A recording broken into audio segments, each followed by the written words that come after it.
to this afternoon session, and I am very honored to be actually covered with a very high-level specialist that's gonna help me to work through this rather challenging topic. I mean, we have health is anyway already challenging, but we have at the moment a digital boom, which is also itself challenging. And we have another part that is challenging that are the low and middle income countries, or let's say capability restricted areas. And we're gonna try to understand how we can support health systems and not only the systems itself, but the population and also the innovation in that health system in income restricted areas, let's say, and in the areas that not the areas that the panelists situated, because we just realized that all of us are in California. So and the first question I would like to ask, and I would like to turn around and hear from each single panelist, would be, how should governments redefine universal health coverage that somehow in the digital age, the rural populations, or specifically in the not really very rich areas, are also included? Are they like an easy SOPs or some easy steps that we can already do now to have very fast results? Can we start with James? Is that okay? Sure. Yeah, absolutely. Let me give a short introduction about myself and Oh, how sure. with the view that I will be taking, and then it might be good for Greg and Dennis to do the same, and then I dive in if that's all right, Professor. So, James Bates, I'm the founder and CEO of AdviNow Medical. I've been in the high technology space for 35 years. I'm an old guy. My whole life up until 9 years ago, I was doing self-driving vehicles. I did cell phones. In fact, my first job out of school was with Bell Laboratories, where I worked on the world's first digital cell phone chipset. So takes me back many years, ages me quite a bit. But healthcare has been rather new, and I say that because my view is it has been shaped over the last 9 years. And it's been shaped with what I've seen in the United States, as well as activities I've had in Africa, Asia, and Europe, promoting digital solutions. So when you say how could governments actually create some type of standard operating procedure in the digital world, there, you have to divide healthcare into two different segments, and that's diagnostics and then treatments. And so in the diagnostic world, with with AI being as evolved as it is and continuing, and in fact, when we get to diagnostics, which is labs or imaging, and the cost curve that we see both of those going down, we're quickly going to get to a point where diagnosing is near zero cost. We're not there yet, and we won't be there for a while. And in the United States, we'll probably never be there. But ultimately, the capability is there for the actual diagnosis of disease to be very cost effective.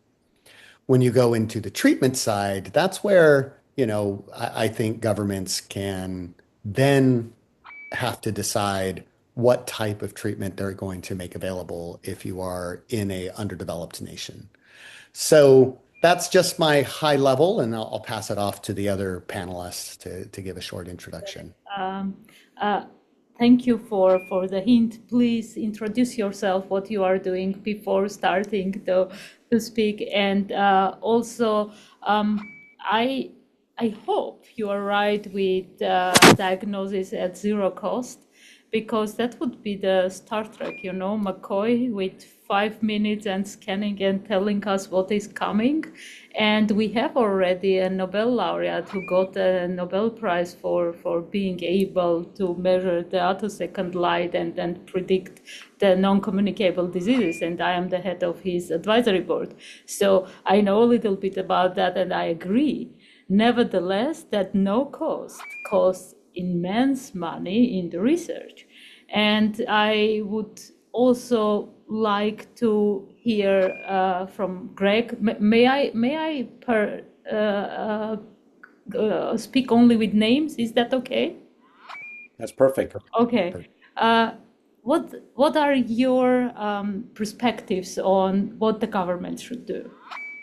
Yeah, so just by way of introduction, I'm Dr. Greg Buchert. I started my career as a pioneer in pediatric emergency medicine, run medical groups, operated clinics, spent 25 years on the payer side. And along the way, I've always been an early adopter of technologies. And also through my career, has spent time in third world countries as well. So I know, and it's interesting that, through that payer side, I even had responsibility for rural and frontier areas in California, even though we're all here. We never think about places where people have to drive 75 miles to get to the closest primary care provider, drive 30 miles to get to a cell phone signal. And so that's just a microcosm of what happens in, third world countries. As far as what government can do, especially since we're talking about digital health in rural areas, is a lot of times it's actually, I'd start with sometimes it's just the infrastructure. We need to be able to communicate. And so whether it's providing some type of broadband access, access to, I mean, fortunately now we've got, Starlink where people can, uh, get, the cell phone signal, almost anywhere.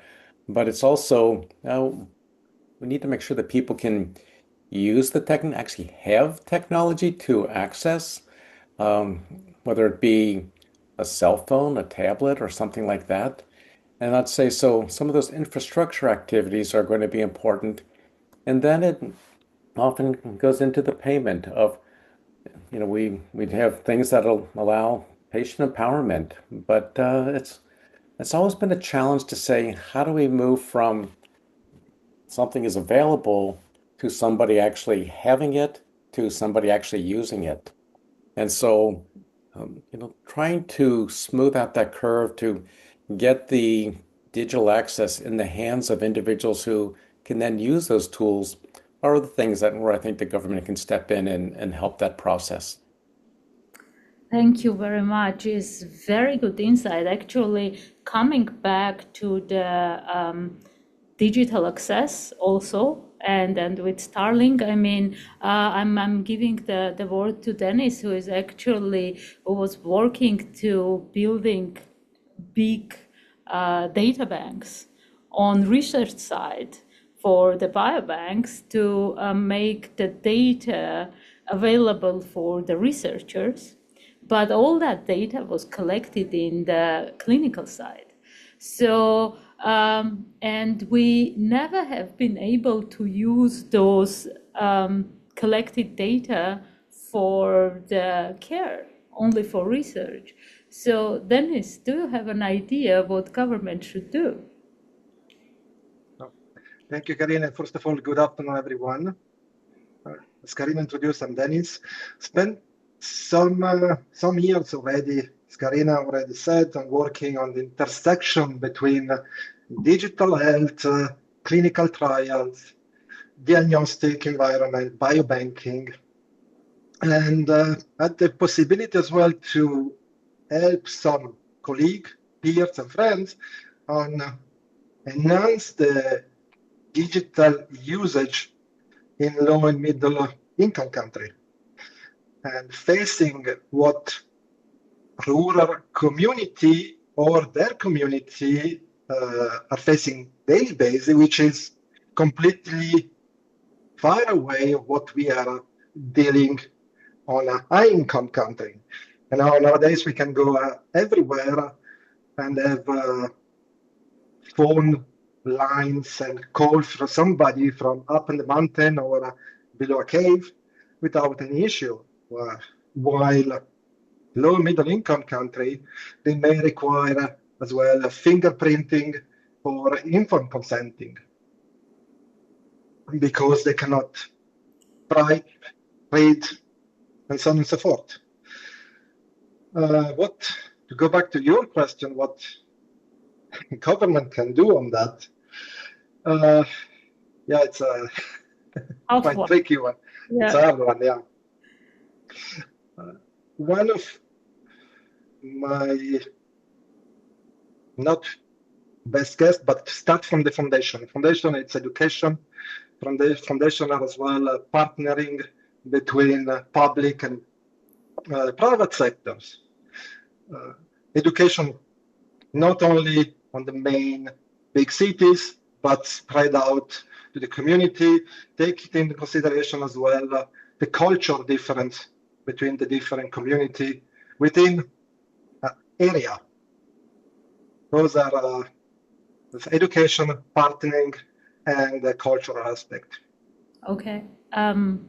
It's interesting to see how people are viewing the same problem with different lenses on their eyes.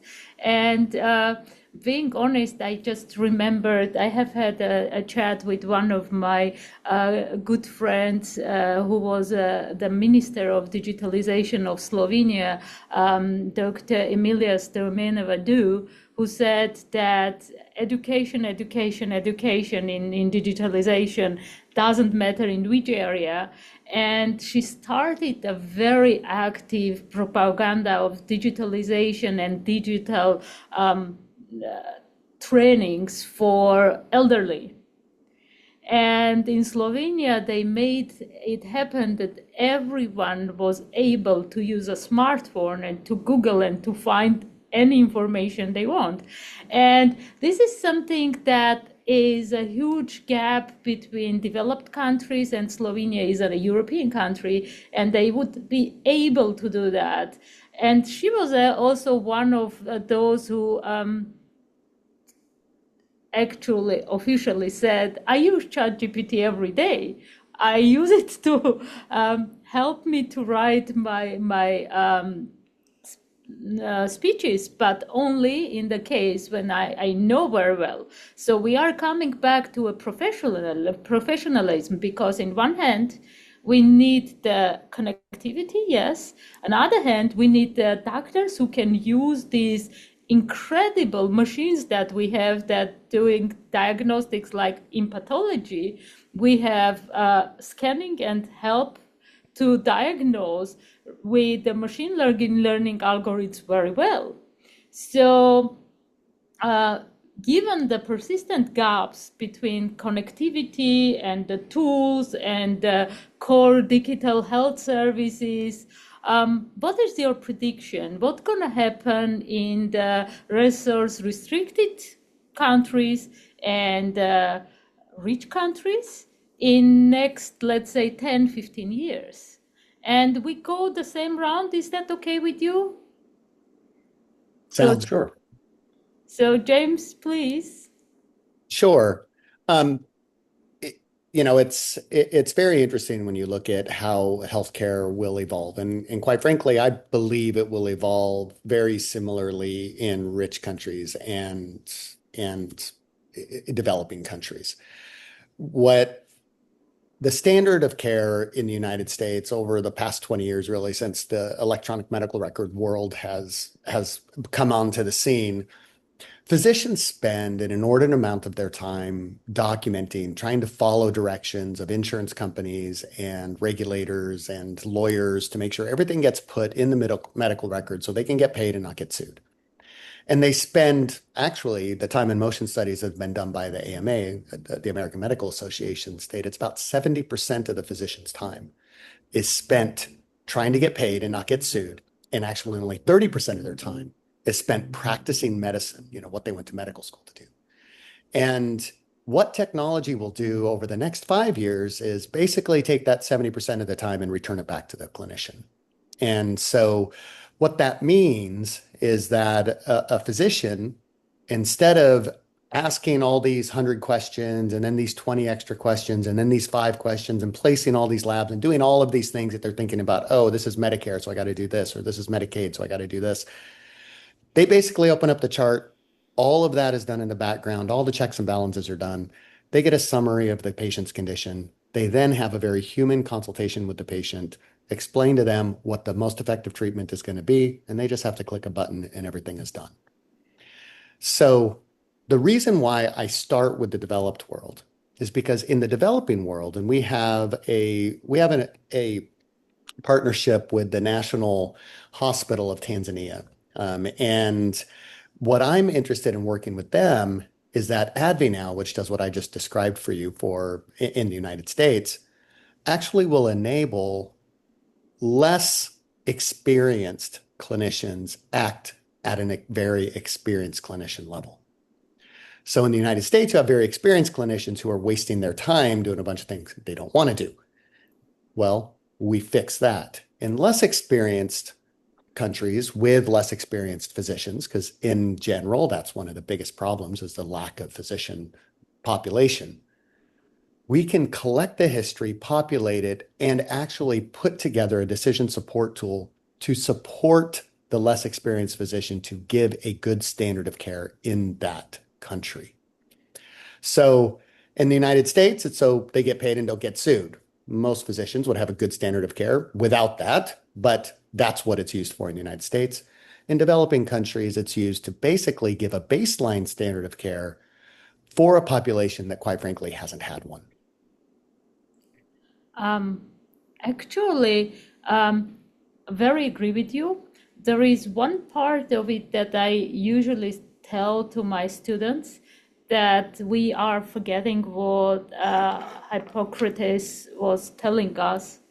First, look at the patient, touch the patient, sniff the patient, and then do anything else. And we have forgotten that so hardly.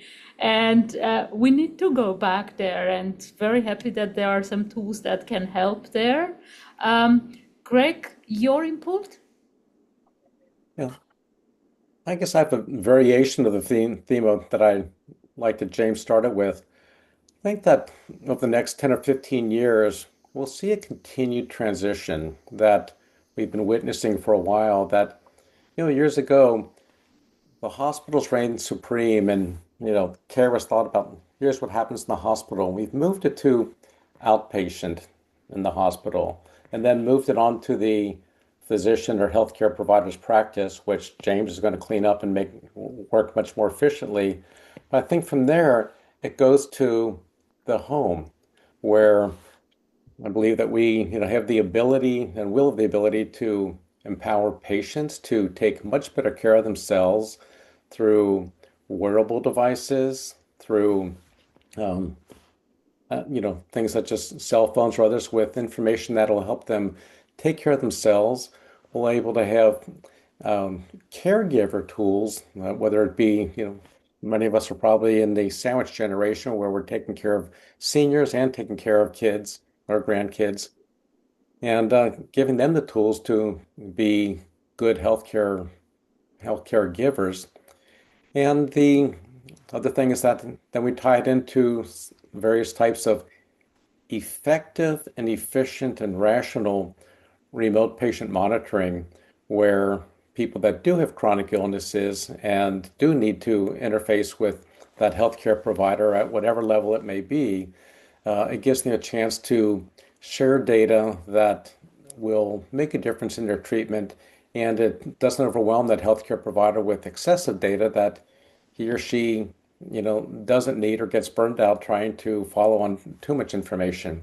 So I think it really is going to be focusing more on the patient taking care of themselves and hopefully leading healthier lifestyles. Thank you very much. I love that. In my book, Future Intelligence, and also in my last speech at UNDP, I predicted that very soon in 2050, 2060, we will have not even 10% of the hospitals, because we will be able to prevent people from becoming patients. And the wearables and everything, like you described, interestingly, the same ideas were included in my work, and I couldn't agree more. But to reach that, we would need large-scale medical data, structured, to understand how things work. And maybe Dennis, working in the biobanks, can shed a little bit light on that. What do you think, Dennis? Well, large-scale data definitely will have a big piece on the development of the next 10, 15 year future of the healthcare management as well. Going back what was said by our colleague, I fully agree. 70% of our MD's work is done on filling up form and medical record, as you as well are aware of. Recently, we had a very nice conference where some university professors were concerned, how can we teach AI to MDs?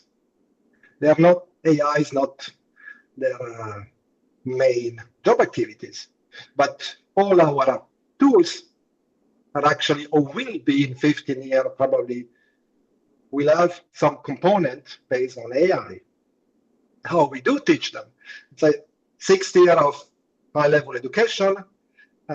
We don't have the time, we don't have to squeeze in as well bioinformatics or AIs. How we do that? Like, we were all born even before internet, or start working even before internet appeared. And we learned during the time. No, I'm younger. That's not true. That's not true. Okay, please. And what came out in that discussion was the younger generation that we follow in 15 years, they already started working with AI, just playing around with AI, and will automatically integrate this new way of working into their life. Regarding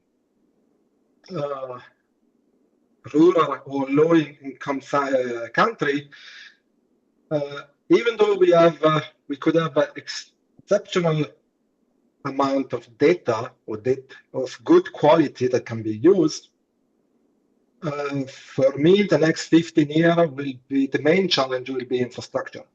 I mean, be sure to have a standalone system service that can reach those communities without be dependent on a 24-hour internet connection or electricity connection or power to work. And most of the challenges as well on those countries, the people, is the long distance between main hospital and home from those patients, and how the patient might come to the hospital and then they don't come anymore for the treatment. How we can reach them in the future. I don't know if AI will solve all those problems. You predict that maybe we can cure the people before even they get sick, or prevent them to get sick. It's a very good way to go. Well, we predicted actually that we will be able to prevent people from becoming patients. And in the beginning, it will be for non-communicable diseases. And after that, also for the viruses and all other communicable diseases, let's say. I work for that day and night. But coming back to the whole discussion, there was a common sense in all three ideas that came, which was about rural clinicians, community workers, health workers, and digital systems. So that means that our rural clinicians must have some education in and digital affinity, which is in rural places not so easy. The next one is the community workers and also the public, the patients should be also digitally affine. Nevertheless, we would need also the enable digital systems. Well, in one of the African countries, we have had a situation where the nearest pathologist to an operation theater in a rural community was 6 hours away. So you could not do an inter-operation in the intersurgical section to understand what is happening. And they solved the problem with a small scanner and a small fixing lab just near to operation theater. They did a cut with one lab technician who was also assisting at the operation theater, scanned the slides and sent to the pathologist and got the answer very fast. And with that, the effectiveness of surgeries was over 50% higher in healing the patient because the surgeon knew where to cut. So this is a knowledge that empowers the clinician. But this is unfortunately not, this is actually expensive and not available everywhere. And what I wanted to know from you, maybe with just bullet points, which kind of knowledge or tools the rural clinicians should have, all community health workers, the community, and the government, because is that diagnosis then really a fixed diagnosis in form of a document, because the pathologist never saw how the material was prepared, or not? I mean, we have spoken about the insurance companies, no? And this can be also a challenge. So please, your ideas about, James? So I'm going to answer the question in two different ways for two different populations. So the first I'll talk about is the physicians in a rural setting, standard primary care outpatient type of offices. Today we're in a kind of weird in-between stage where you have to know technology to use technology. It will quickly become where you don't need to use technology and don't need to understand technology. Technology just is. And what do I mean by that? So today, a physician, their version of AI, or what they interpret AI to be, is an ambient listening microphone, and a microphone that records the communication between the patient and the doctor and will automatically document it. And yes, that will potentially always be part of it, just like, maybe somebody has a note taker on this call we have right now and it records everything we say. But the reality is that's not the future. The future is the AI engaging with the patient directly, right? And so that's what we do. Obviously, I'm biased because that's my company. But the AI engages with the patient directly. The AI gives a summary to the physician, and the physician reads the summary, confirms the key symptoms with the patient, adds a human element, adds that patient relationship piece, and then counsels them on whatever their treatment options are. And so that's what they went to medical school to do. They didn't go to medical school to collect and ask 20 questions and document it. They went to medical school to get a summary of the data, make a decision, have that relationship with the patient, and then treat them effectively. You don't need to have any technology knowledge for that. Zero. In fact, you need less technological capability than you need today if they're, knowing which workflows to work inside of Epic, electronic medical record, as an example. So what technology capability do those doctors need for E&M visits, evaluation and management visits? Zero. They don't need any in the future. In the interim, they'll still need some as they're adopting, but once it's across, they don't need any. Now, surgeries is a completely different matter. Surgeries is something that's quite interesting, and I'm involved with a lot of augmented reality activity in the operating rooms. And so from that standpoint, that's where you get into something that type of advanced technology might be very interesting in rural settings. Maybe you need to do a precision neurosurgical, someone had a head injury and you need to go in and relieve some pressure on the brain or something like this, right? If there is no local surgeon, how can you actually do it effectively? Well, if you had a nice, a company, Da Vinci has a nice little robot that will allow that to happen, that could be handled remotely. And if you had that in every locale, then all of a sudden that type of surgery problem doesn't exist. And so that's where I think from a technology standpoint, rural settings can really see a huge advantage. Then you don't need to have that local neurosurgical expertise as an example for that I just gave. You could service that emergent patient in that situation with technology. So I hope that answered your questions, Kareem.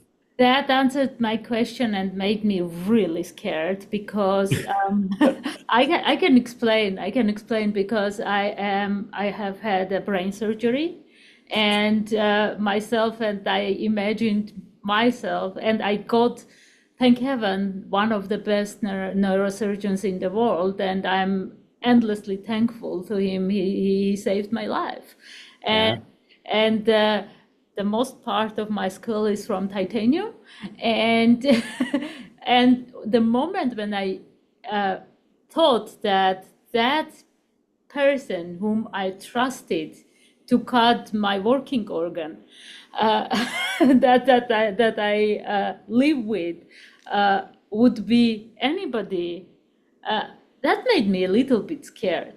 Nevertheless, Not that it would be anybody. It's not that it's anybody. It's an expert that maybe is 1,000 miles away.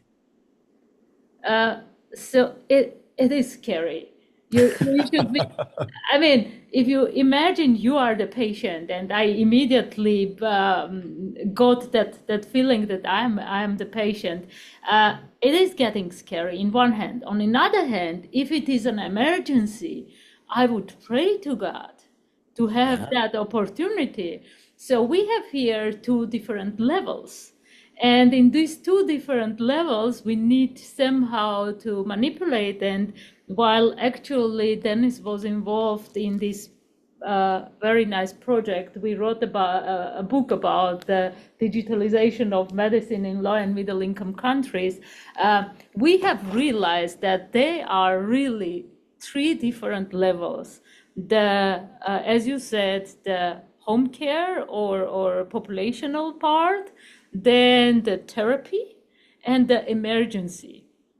And the emergency, you will use everything what you have and in any distance to save a life. So, I mean, people who would have that kind of technology on site, they will be really lucky. Greg, any ideas about that?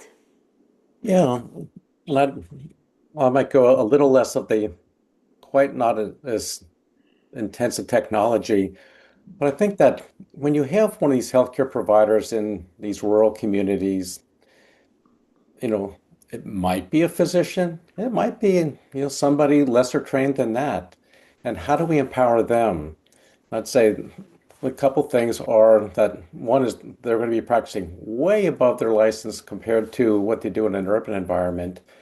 And so providing access to them for routine things, providing things such as e-consult and access to all the specialists via asynchronous communication about how do I deal with this problem, or I saw this patient today that had this lesion, what am I dealing with? And so being able to consult others around the world, without the time restraints would be one. From an emergency perspective, it's when you have that, let's just say a physician in a frontier community, having to go in and, could that person access that same neurosurgeon that did your surgery, but from thousands of miles away as they are looking at Google glasses, Meta glasses, whatever, looking at something, and that surgeon is saying, go over, 2.5 millimeters and see that little thing, and could actually draw on the glasses what they're seeing and coach them through that. That's available now, and it's just not widely distributed, but it's something that could be possible. But again, it needs that system to create that real-time access to the provider on the other end. Is one of the more challenging things. And then I think where we go in the future is, and it kind of goes in, where Dennis was going with large data. And I'll give an example from our own device, that Makani Science, where we have a wireless wearable continuous ambulatory respiratory monitor. And one of the things we capture is the breathing pattern waveform when people breathe. And so, the holy grail of where we're going is, if we've got enough patients with certain diseases and we know what happens when they have a deterioration, but by looking at capturing the information in the cloud and looking at what precedes that, can we predict that and prevent that from ever happening, and give that information to that healthcare provider in the rural community to say, unless you do something soon, Mrs. Tran is going to go downhill very quickly. And so, pulling in that AI interpretation and the predictive analytics, I think will create even more opportunities for people to provide better care in those rural communities. Sounds really inspiring. I hope that gonna work, because this is something that can really enable the prediction and prevention. So I hope that gonna work. Then is anything you wanna add? Because one of our colleagues developed HoloLenses for labs, and to not lose any time, to not lose the temperature of the sample, because pre-analytics is a huge part of the analytics in the diagnostic lab, and we use those HoloLenses in some of the biobanks to just document, because when human beings are typing the place and what they did and so on, we are making mistakes. Humans are mistaking, and the HoloLenses are just documenting. So why not use that research tool for a clinic or for a care? Dennis? Yeah, I like your comment about the HoloLenses. It reminds me was something that I recently read about one biobank in Africa, which was not able to secure international collaboration with another country in a high development region, just because the paperwork was not done properly. Data were of high quality, sample of high quality, but governance behind from the company on the development country say the paperwork would not be sufficient. And then we have HoloLenses, we have Da Vinci with intracontinent operation. That's very amazing and inspiring. And what can be done nowadays with those technology? Then I would say, what about privacy, about security? What about ownership of those data? It's how we take care of those concepts. It's who will be the person to go? Is the institution itself? Is the government? It's intra-continent, intra-nation framework that need to be set up, not only maybe ISO standard, and so on and so forth. I love the area where we are now and where in the future possibility that are just open in front of us. I just worry that we just misregard the patient or personal self-being and security behind it. Interesting. You might be right, actually, but there are two levels of that. One is the real security and privacy. The other one is the unsecure approach and misconception about digital technology and so on. And what do you think, people, how we can introduce the AI and digital technologies into the rural health systems in ways that are first safe, second explainable, and third culturally acceptable, and thinking of especially about areas that are not California, but areas that are digital literacy, where the digital literacy is very low. I mean, James, you should have enough experience in that regard, no? Yeah, I mean, so the interesting thing when you think about digital literacy, if you will, there's not a big disparity between people who understand cell phones and don't understand cell phones, depending on their economic situation. That really doesn't change much. Age does change a lot. And so for what we've noticed is that for people who are greater than about 70, if you're less than 70, you're relatively smartphone literate. If you're older 70, then you got a crapshoot, right? And so ultimately, the challenge for older adults to use technology is extremely limiting, and it's a real problem. And when you start looking at population health type of activities where we were commenting about trying to keep people healthy, to keep them out of the hospital, the biggest problem for that is the technological literacy of people who actually need those services. The majority of those services exist today, right? You can get an iWatch to sit and monitor your heart, or you can do fall detection. There's all kinds of stuff that you could do to help people who are in challenged positions. The challenge isn't does the technology exist? The challenge is will the person use it?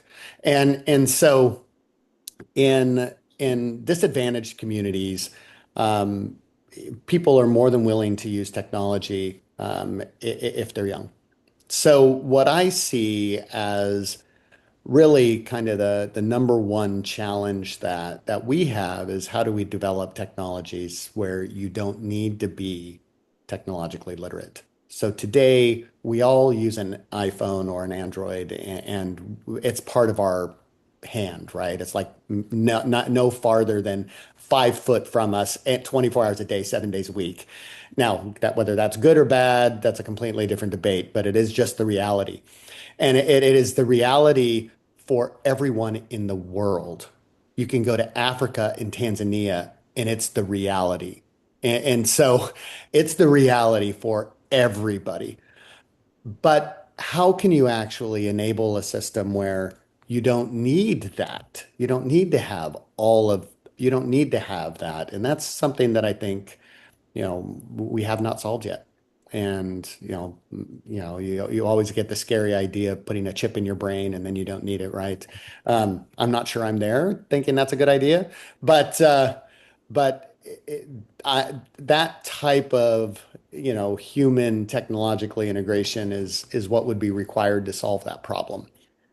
Now, taking it a little bit of a different direction, of where I think technology should go, and what is required to democratize healthcare, if you will. And it's more about eliminating the need, should I go to the doctor? And then it's, if I go to the doctor, do I want the answer? So a big problem of what we have today is people in the United States, and I'll use the United States and then I'll compare it to Tanzania. Again, these are my two populations that I'm very familiar with. Anyone who wants to go to the doctor can go to the doctor in the US. You can, if you're Medicaid level disadvantaged, then it's essentially free to walk into any hospital. Middle America, maybe you're worried about, the copay, but you can still go if you need to. And then higher end, you don't worry about the copay, but you still don't want to go, right? And so the challenge is, how do you create prevention systems from a technological infrastructure standpoint so that people will do preventative activities? And a lot of the preventative activities is, I've had this pain in my arm that won't get better, and I've had it there for 6 months, and guess what? It's a tumor, right? And now I'm getting this lump, but I still don't want to go because I don't want to know the answer. And then maybe if it is tumor, I don't want chemo. And if I die, that's okay, right? That complacency is actually the greater challenge that we have from an health system. And a big point, what you see for that is in places like Canada, where euthanasia is rampant. What you see is that's the highest rate of death, are people who are choosing to end their life early. So from a technology standpoint, how can we actually be involved such that people are treated better, but more importantly, they have the society around them where they want to be treated better? Is an area that I think we still have not even touched. This is a very interesting part, the last part that you said with euthanasia and so on. Being a psychologist too myself, I investigated the mass manipulation and decision making in a person, and that was my PhD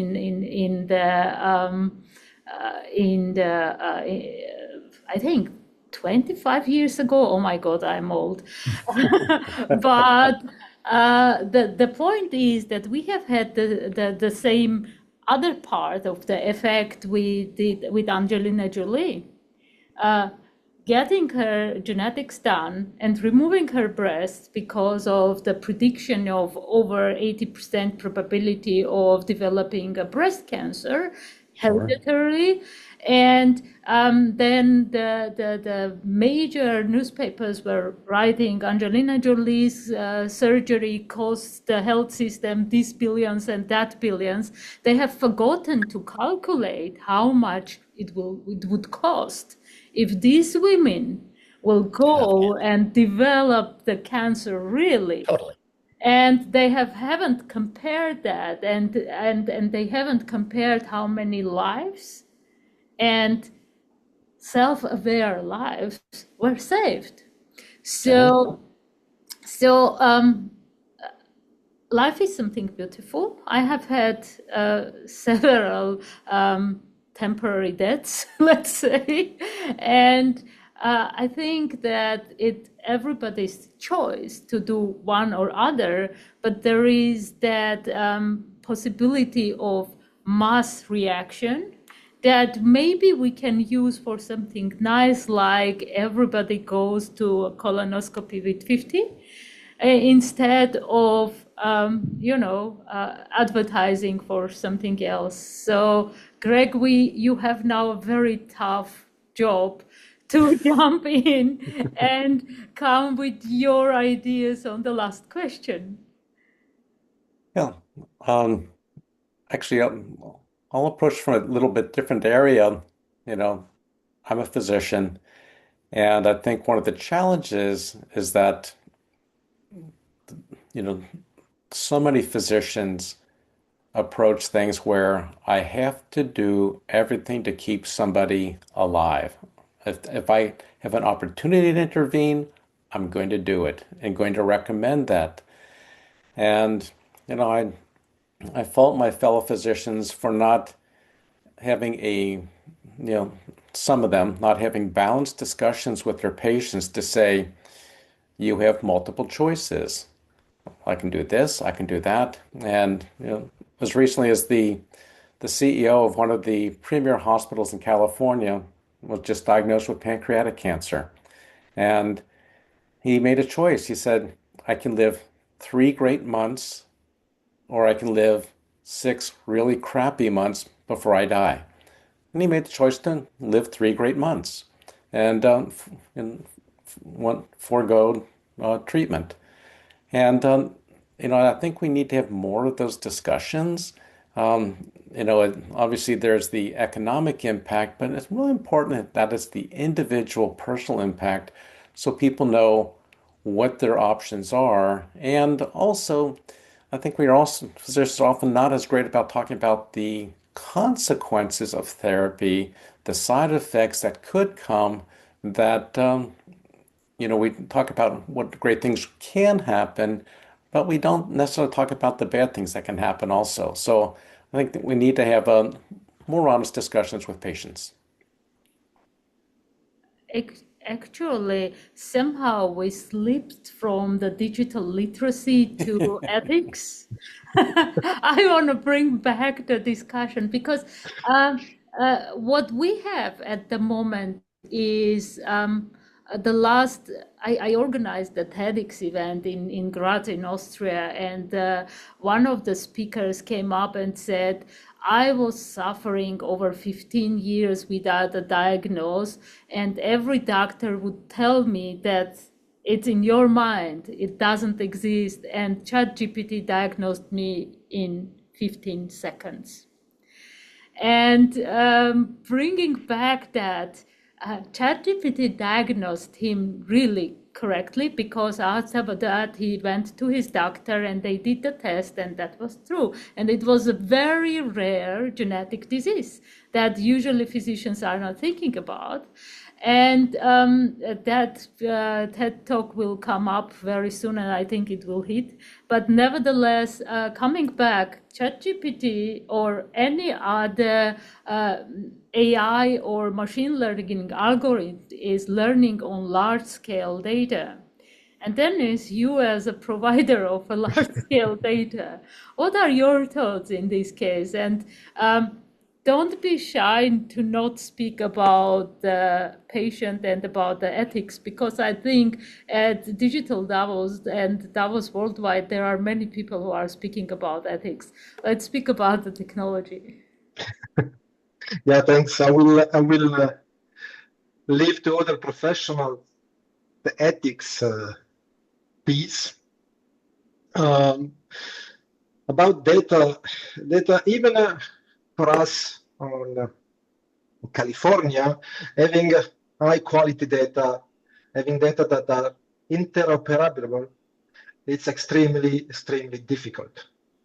That ChatGPT or any algorithm need to rely on extremely high quality data, because recently publication as well was saying younger generation, adolescents or young adolescents were much more prone to chat with chatbot rather than their friends, their parents, about any kind of psychological issues.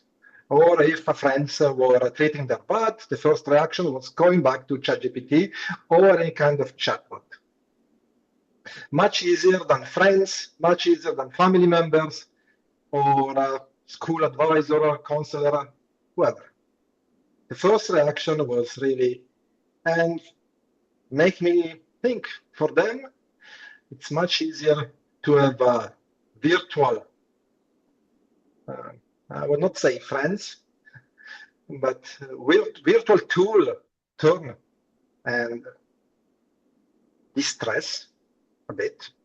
But as well, At the same time, those tools are very powerful on detecting any kind of anxiety, depression, and will play a tremendous role and be beneficial on alerting, over detecting, and giving the right support at the beginning of those young adolescents.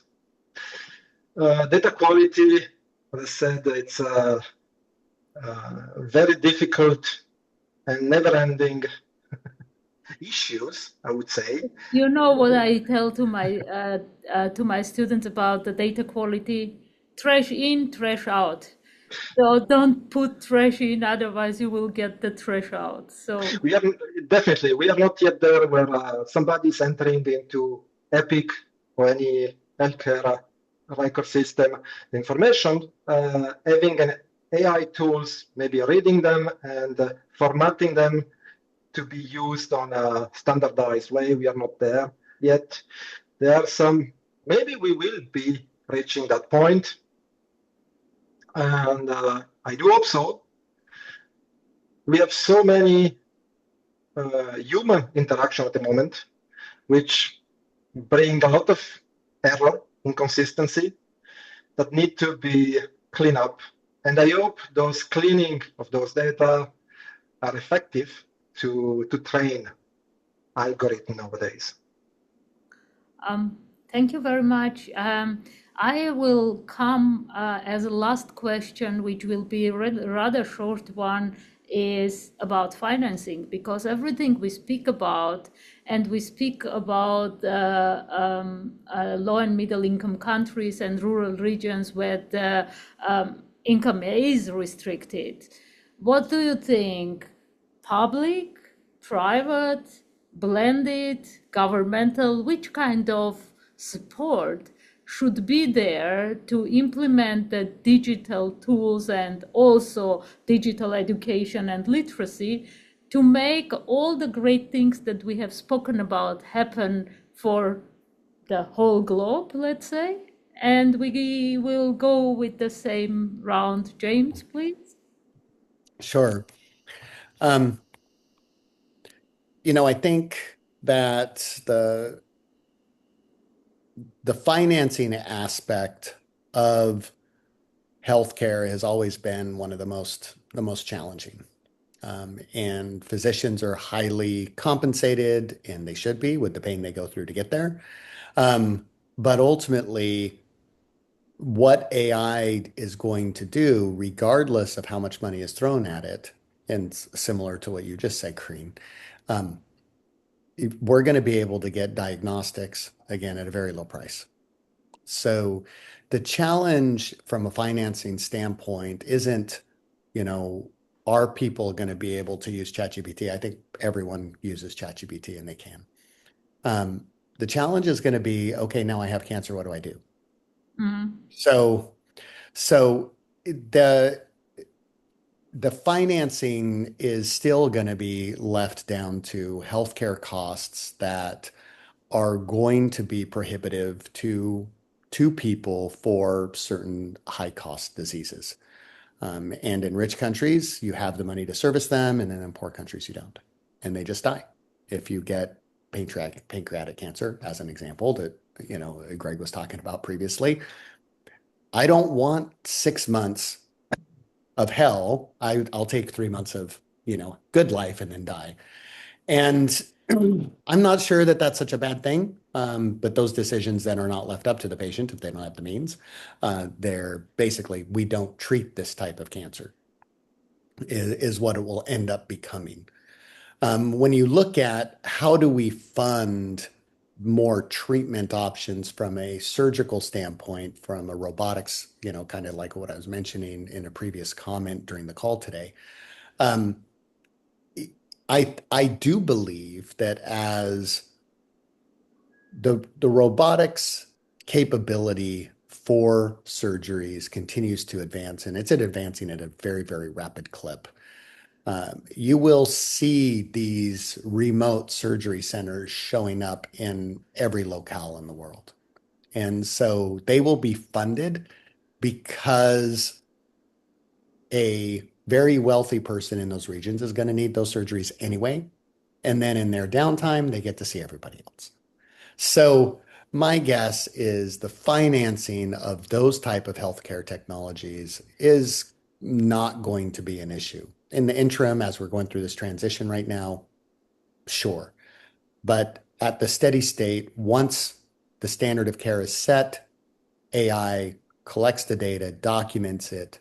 We have low-cost labs, low-cost imaging, which again is the cost curve is going dramatically on both of those diagnostic type of tests. Then you're left with the treatments, and you have surgeries, and then you have more complex pharmaceuticals and, oncology type of things.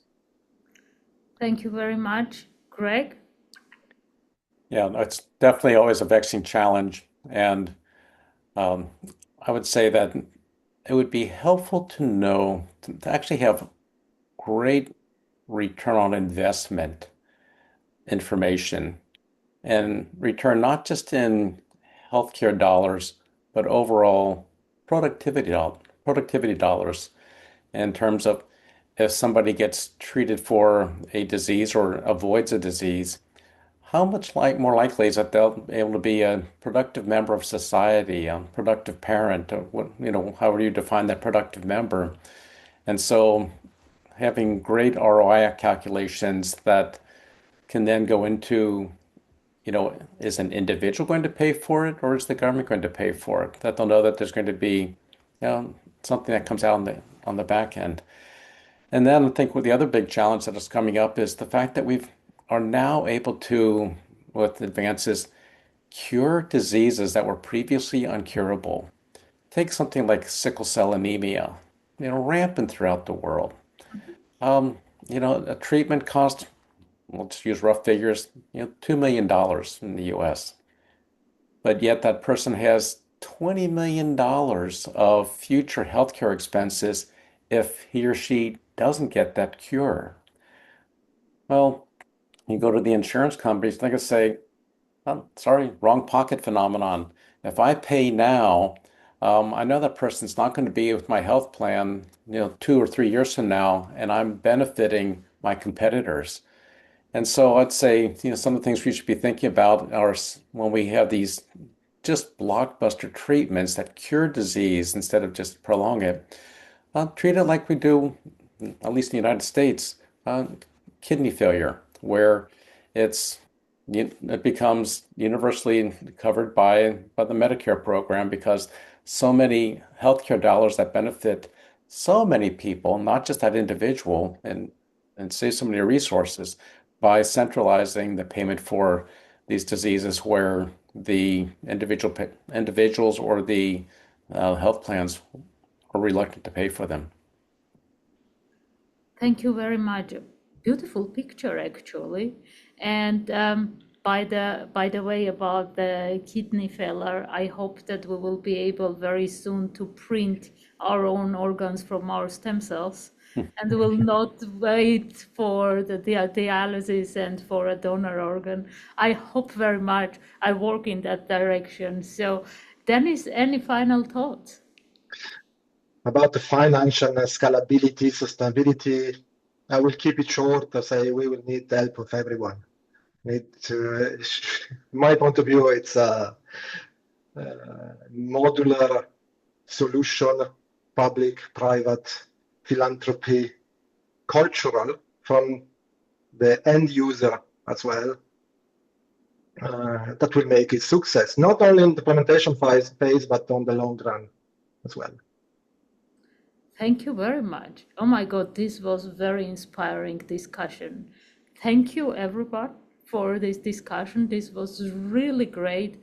And my final thought is that imagining a young girl somewhere in very, very deep rural environment and somebody in the middle of Los Angeles in Beverly Hills, like where I am at the moment, both young, let's say 21 years old, if they have the same disease and the same symptoms, I wish that one day they will know that their help, their diagnosis and their treatment is only one click away, independently of their geography and their economic background. And I hope with all of this innovation that we discussed today, that will be very soon possible. Thank you, everyone. And we will see each other soon. And as we are all in California, maybe we can grab a coffee and chat about that offline. Happy Thank you very much. Thank you. Pleasure. Greg, Dennis, thank you very much. Thank you.